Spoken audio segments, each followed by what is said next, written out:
how's it going, guys? My name is Zach with the Movie Castle, and today we're going to be taking a look at Monsters. This is Season 3, Episode 24, and this one's entitled The Moving Finger. It originally aired April 26, 1991, was directed by Ken Meyers, and stars Tom Noonan, Alice Playten, and Sharon Cornell. And this is also based on a short story by Stephen King, collected in Nightmares and Dreamscapes. And that's special for a few reasons. One, this is actually the series finale. It's the last episode of Season 3, and Season 3 was the last season. So yeah, if you're gonna go out on a big finale, I totally get putting the Stephen King episode at the end. And two, this is also Monsters kind of calling back to its roots. This whole thing kind of started back in Creepshow. A lot of the crew from Creepshow would go on to work on Tales from the Dark Side, and then when Dark Side ended, a lot of that crew would go on to work on Monsters. So ending Monsters with what's kind of a Creepshow callback really does make sense, and I love the big, fun, over-the-top Stephen King energy this one has. I mean, the idea that this episode's about a guy that when he's alone in the bathroom, a finger pops out of the sink drain, that's such a weird and irrational Stephen King fear. But the way that he does stuff like this, the way that he talks about paranoia, the way that he makes the irrational feel real, it really does have his sensibilities behind it. And yeah, are you really surprised that the guy that put a clown in the storm drain is the same guy that put the finger coming out of the sink drain? And when we get to the end of the episode, that really is where the episode shines. It gets big, over the top, and bloody, and yeah, the end of this episode is absolutely golden. But that being said,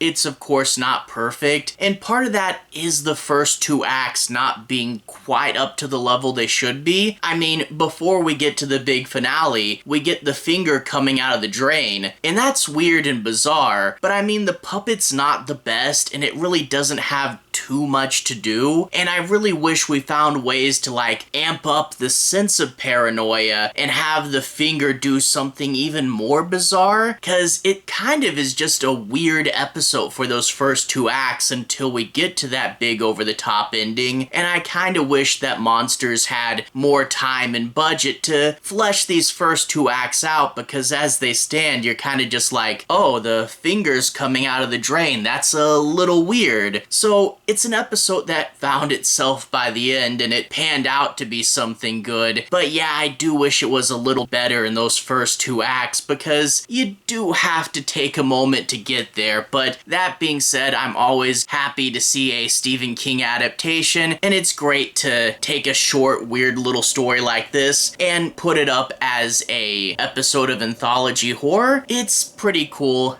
and I'm always glad to see something like this. A pretty good way for the series to go out on. But all that being said, I do want to talk a little bit about the plot. No major spoilers, but I do want to say my piece on a few plot points and do a basic breakdown and analysis. I'll be avoiding the end bits though. Anyway, we open up with this guy and his wife. He's sitting there watching a game show, and he of course knows all the answers, and he has a nice and quiet, simple life. And it's kind of a caricature of this average American couple that Stephen King does so well. And we have this bit where when they stand up, the husband is significantly taller than the wife, so it's a good little odd visual as well. Well, the wife decides she wants ice cream and is gonna go down to the grocery store. When he's alone, the guy goes to the bathroom, and that's where, quite unexpectedly, a finger pops out of the drain, and you don't really know what it's up to. It doesn't really have a mission or anything, it's just some bizarre visual, something that doesn't make sense. He's looking down under the sink and going, okay, there's not enough room for a person down there, and not even really enough room for a whole hand, so what is this finger growing and stretching its way through through and out the sink. And of course the wife comes home and she runs to the bathroom and she doesn't see anything. She yells about the toilet seat being down and also some towels being on the floor, but she doesn't ever mention seeing a finger. So he's like, is it just me? Is it just in my head? And am I going crazy? Am I seeing things? And that's where you get this bit of self-doubt. Also really quick with her complaining about the towels being on the floor, I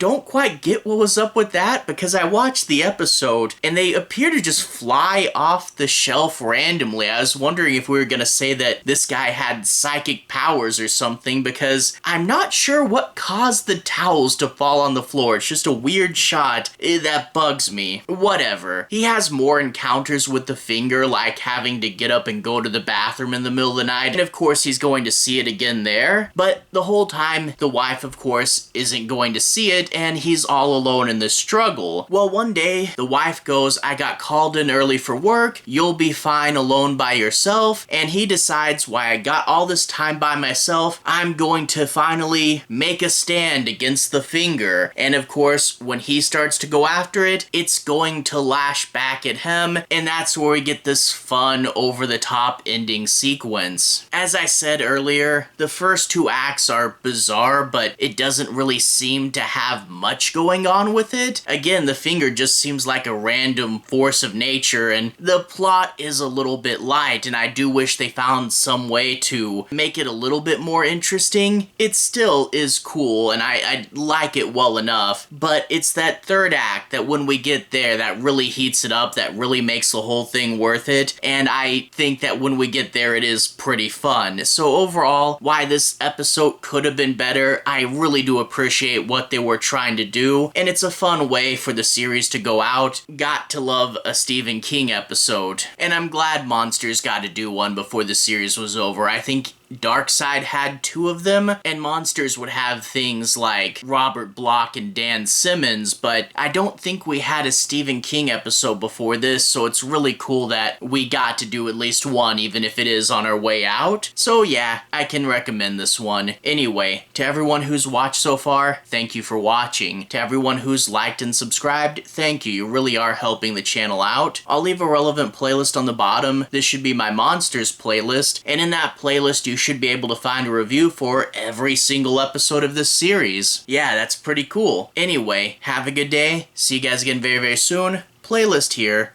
Have a good day now.